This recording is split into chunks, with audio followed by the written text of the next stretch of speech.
As I was watching SmackDown this week, I started thinking a lot about Cesaro.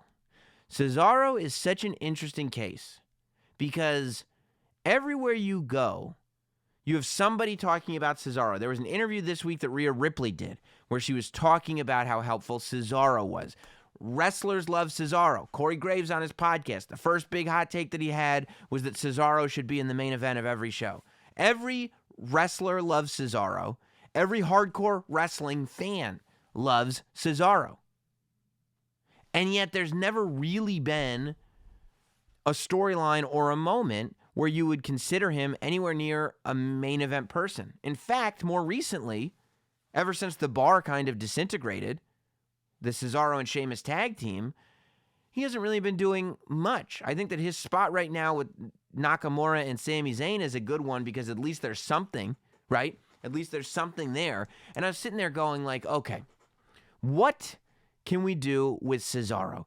Cesaro has tremendous public respect from every wrestler imaginable. Every wrestler, WWE or not WWE, loves Cesaro.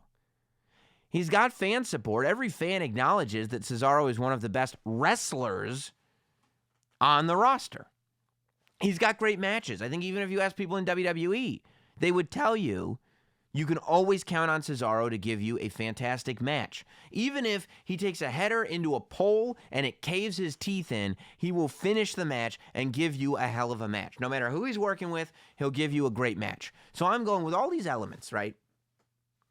With all the respect he's got, with all the acknowledgement from the fans that he's great, and with the knowledge that we go into knowing his matches are going to be great.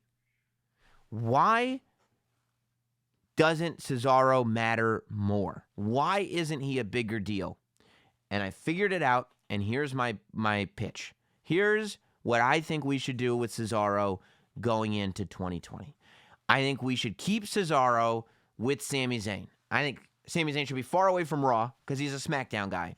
But I think as good as Sami Zayn is in the ring, he also happens to be incredible on the microphone.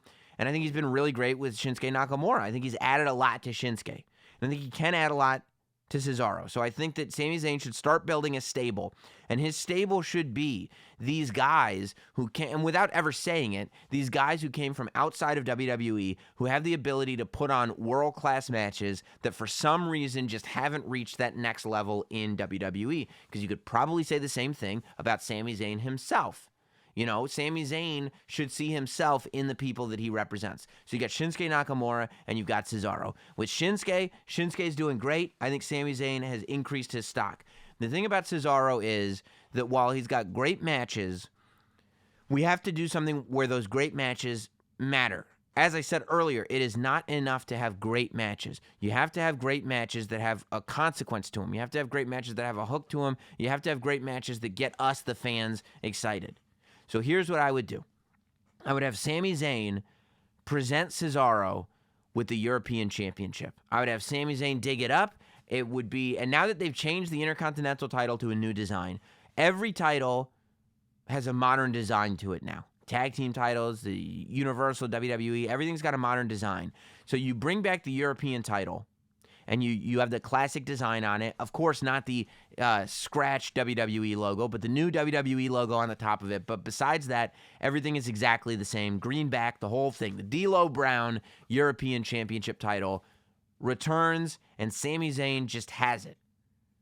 And Sami Zayn presents the European title to Cesaro. Because who better in the WWE to represent Europe than Cesaro?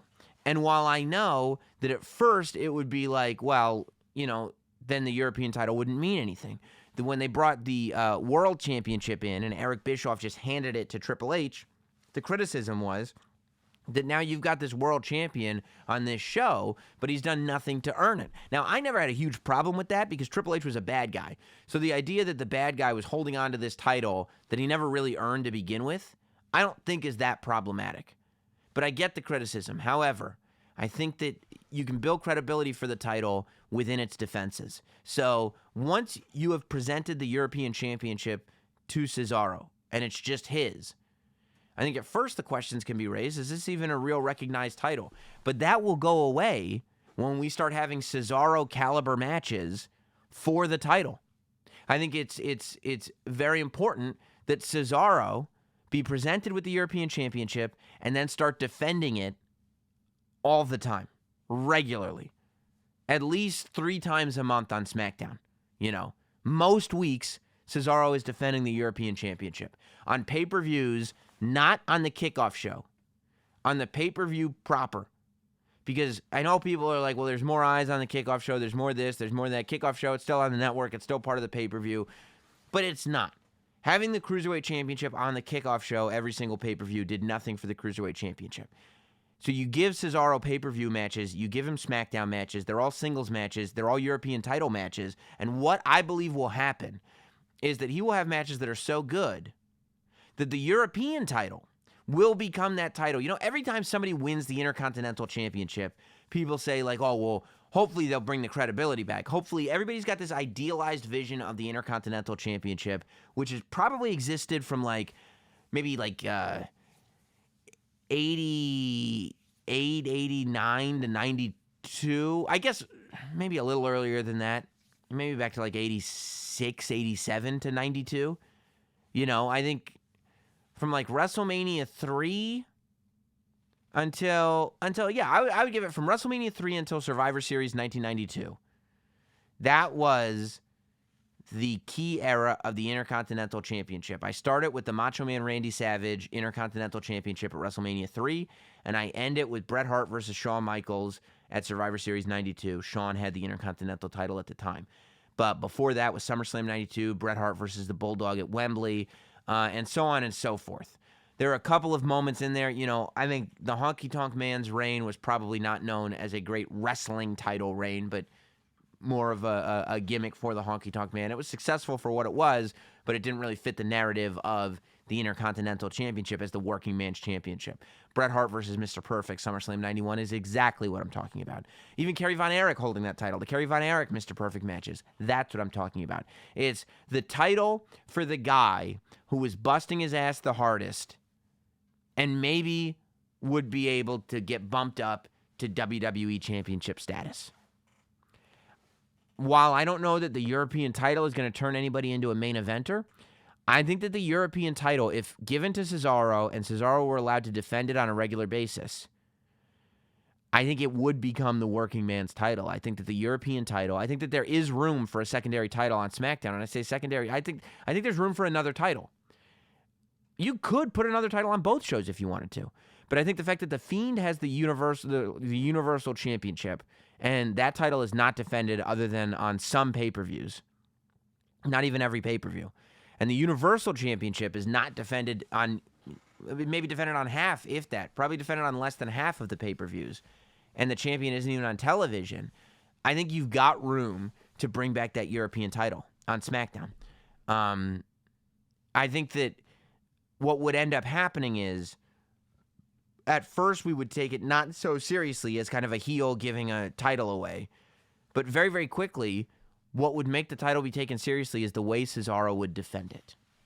I think if Cesaro were given the European Championship and started to defend it as if it were a real, legit title, and challengers started fighting for it as if it were a real, legit title, I think very quickly you could have a scenario where people were really looking forward to European Championship matches.